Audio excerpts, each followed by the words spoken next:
7-35 ATACR is first focal plane model, 34mm tube to it. Obviously, aside from the magnification range, one thing that a lot of higher mag scopes have been limited on in the past is the elevation travel. So you either get a lot of magnification and little adjustment range, or a little magnification and a lot of adjustment range. So this one is a nice blend of both.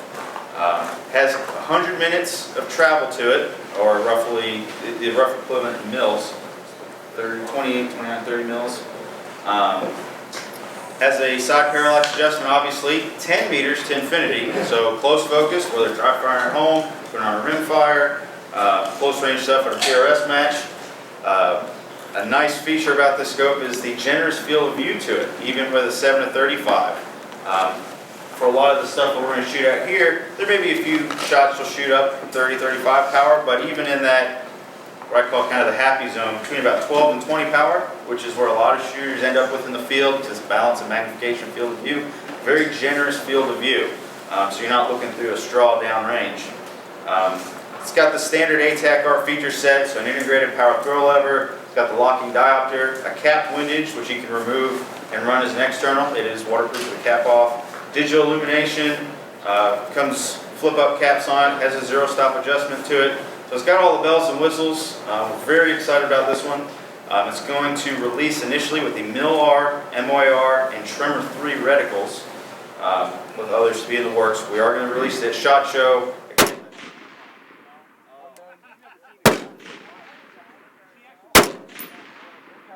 So what's the advantage of a gas platform versus a bolt gun?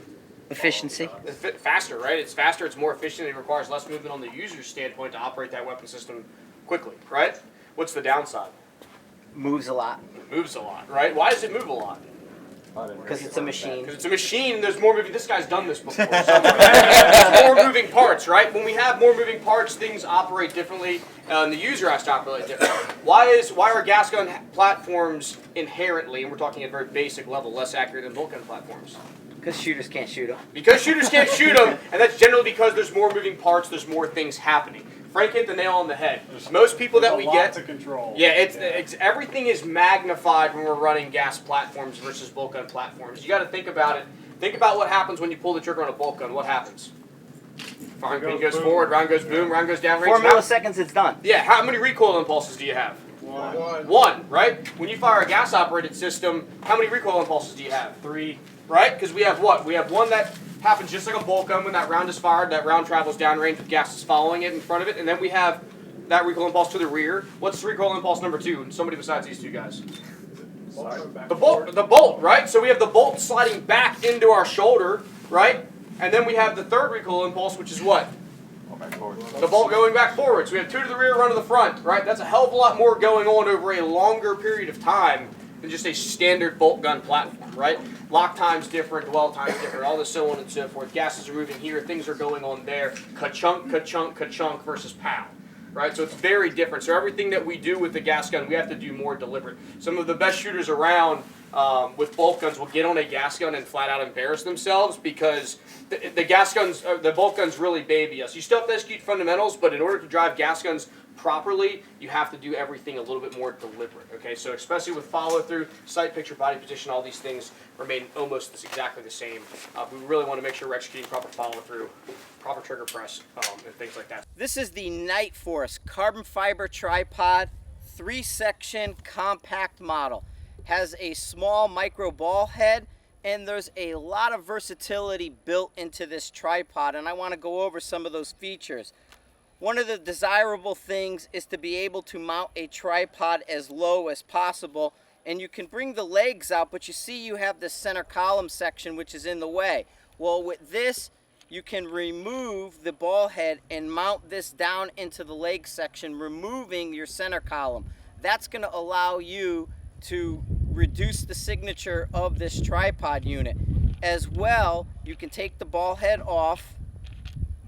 So you can remove the ball head and you can attach it without the center section, but there's also a really unique feature in this with these 2 red striped legs. These legs will unscrew from the body and you can mount your ball head here, creating a monopod. So you have that versatility. On top of that, these two leg sections can become trekking poles. So completely assembled, here is your trekking pole feature. Full length trekking poles, really light, versatile. You have the ability to put these on and off and use them as necessary. As well, you can mount the ball head to it to create a platform off a single pole. So we're talking versatility that I haven't seen in another tripod in this category.